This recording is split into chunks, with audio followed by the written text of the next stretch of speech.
Rama agrotech, शेती तुमची खात्री आमची. तर शेतकरी मित्रांनो, कलिंगड पीक घेतलंय तुम्ही, पण त्या संदर्भात तुम्हाला माहिती नाही. पीक व्यवस्थापन कसं करायचं, खत व्यवस्थापन कसं करायचं आणि आपल्याला आदर्श त्यातून रेकॉर्ड ब्रेक उत्पादन कसं काढायचं याविषयी माहितीपूर्ण आणि माहिती देणारा आपला एकमेव कार्यक्रम कलिंगड विषयी. प्रश्न तुमचे, उत्तर आमचे. प्रश्न तुमचे, उत्तर आमचे.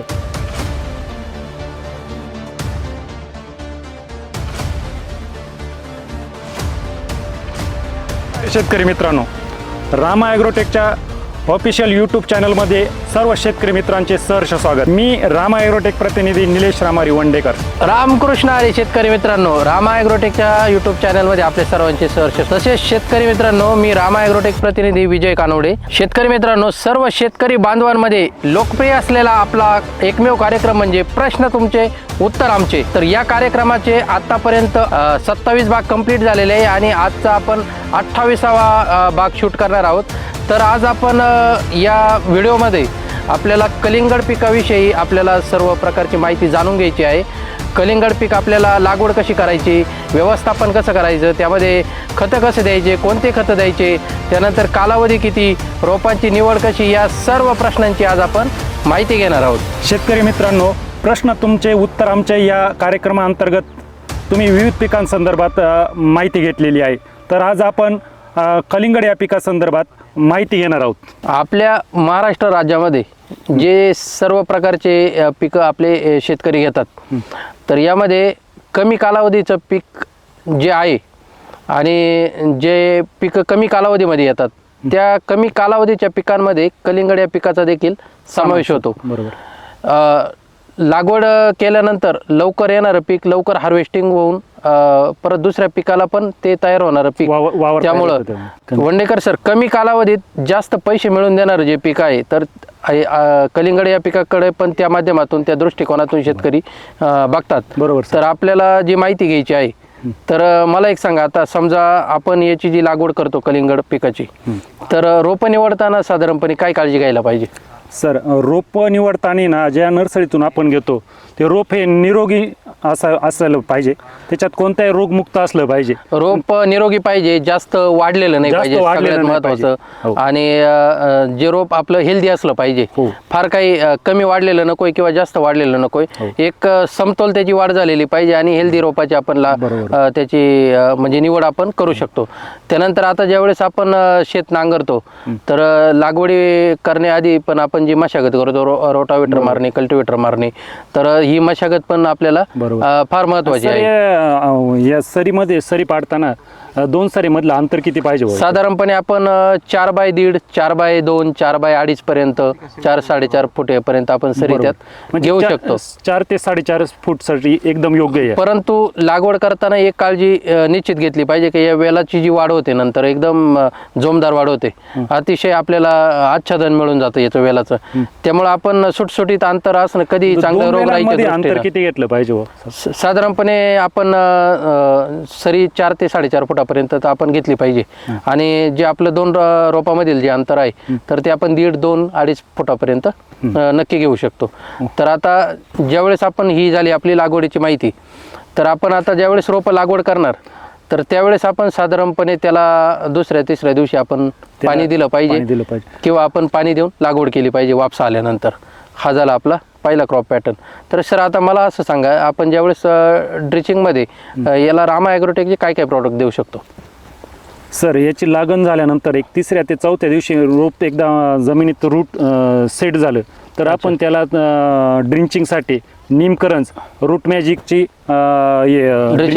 आळवणी करू शकतो सर. ओके. त्याच्यामुळे तुमच्या पिकामध्ये मुळीची चांगली वाढ होईल आणि जो बुरशीवर जन्य आजार आहेत ते चांगल्या प्रकारे कंट्रोल होतील. हो, आणि सगळ्यात महत्त्वाचं, ज्यावेळेस म्हणजे रोपापासून ज्यावेळेस वेल निर्मिती चालू होईल, तर त्यावेळेस आपण त्याला त्या ॲप्लिकेशनमध्ये आपण स्टीम ग्रो, रामा गोल्ड, ज्ञानशक्ती याचा वापर आपण निश्चित प्रकारे चांगल्या प्रकारे करू शकतो. सर, याला पण थ्रिप्सचा पण भरपूर प्रादुर्भाव होतो. बरोबर. यासाठी आपण काय मारलं पाहिजे?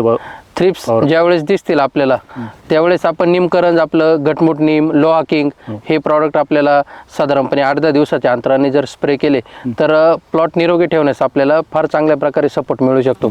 त्यानंतर दुसरी गोष्ट अशी की सर ज्यावेळेस आपण इथं एक गोष्ट फार इम्पॉर्टंट आणि नोट डाऊन करण्यासारखी की ज्यावेळेस आपण रोपाची लागवड करतो त्यावेळेस पाणी व्यवस्थापन जे आहे ते आपल्याला वापसा कंडिशनमध्ये ठेवायचं आहे. त्यामुळे विल्टिंगचा प्रॉब्लेम राहिली पाहिजे. निधवा कंडिशनला जमीन जर असली तर मुळांची वाढ चांगल्या प्रकारे होते आणि विल्टिंगचा प्रॉब्लेम आपल्याला येणार नाही. म्हणजे पाणी सुरुवातीच्या अवस्थेमध्ये जास्त प्रमाणात दिलं गेलं नाही पाहिजे. अजून याच्यामध्ये आपण नायट्रोजनचा वापर कमी केला पाहिजे सर्वात महत्त्वाचं. कारण नायट्रोजनमुळे आपल्याला अतिरिक्त शाखीय वाढ जास्त मिळणार. पर्यायाने आपल्याला फुलं निघणे सेटिंग होणे या गोष्टींमध्ये फार मोठी समस्या निर्माण होऊ शकते. अशी समस्या विचारायची होती, थंडीचं प्रमाण जर असलं तर याला की वाढवण्यासाठी आपण काय करू शकतो? सर आता बघा साधारणतः रोप लागवड आपली कंप्लीट झाल्यानंतर आपण जे पहिले जे आपले सुरुवातीच्या अवस्थेमध्ये आपण रूट मॅजिक देऊ शकतो. त्यानंतर आपण ज्ञानशक्ती स्टीम ग्रो रामा गोल्ड याचा वापर तर आपण करणारच आहे. पण आता ज्यावेळेस आपली शाखीय वाढ चालू होणार आहे त्यावेळेस आपल्याला फुटवा एकदम व्यवस्थित आला पाहिजे. सर्वात महत्त्वाचं पानं आपली फ्रेश राहिली पाहिजे. या कंडिशनमध्ये आपण रामा गोल्ड स्टीम ग्रो आणि मायक्रो 555ची फवारणी याचे साधारणपणे आपण 8 दिवसाच्या इंटरव्हलच्या अंतराने 3 फवारणी करणं फार गरजेचं आहे. आणि जमिनीमधून त्यावेळेस देताना आपण रामाचे जे NPK निवळे आहे म्हणजे 19-19 त्यानंतर स्टेप बाय स्टेप 12-61 13-40-13 या 3 ज्या निवळ्या आहे याचा आपण आलटून पालटून वापर केला पाहिजे.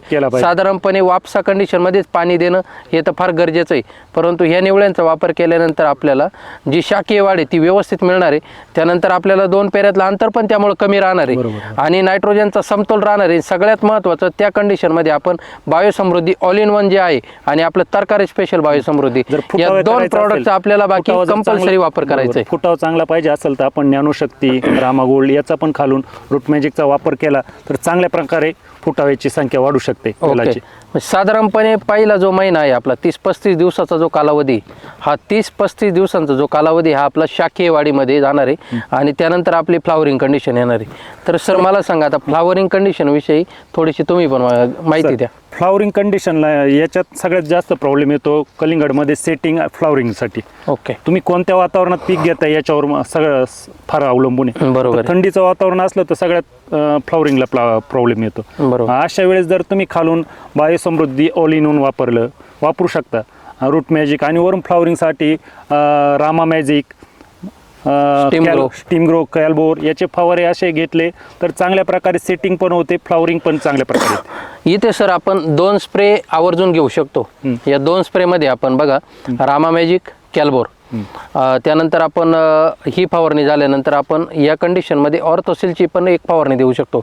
कारण हे जे पीक आहे आपलं थंडीचा जो चढ उताराचं वातावरण आहे यामध्ये जो झाडावरती ट्रेस जाणवणार आहे ऑर्थोसिलची फवारणी केल्यानंतर आपल्याला तो कुठल्याही प्रकारचा ट्रेस जाणवणार नाही. आणि ह्या कंडिशनमध्ये आपण अजून आता जे रामा ॲग्रोटेकने जे आपले 3 बॅक्टेरिया लॉन्च केलेले आहे रामायन रामा पी आणि रामा के तर त्यातील आपण या पहिल्या जे आपली साधारणपणे 30-35 दिवसाच्या आधीचा जो कालावधी आहे त्या कालावधीमध्ये आपण व्हॅमॅक्स रामायण आणि रामा पी ह्या 3 कॉम्बिनेशनचा गुळासोबत आपण एकदम चांगल्या प्रकारे त्याचा ड्रिपमधून वापर करू शकतो.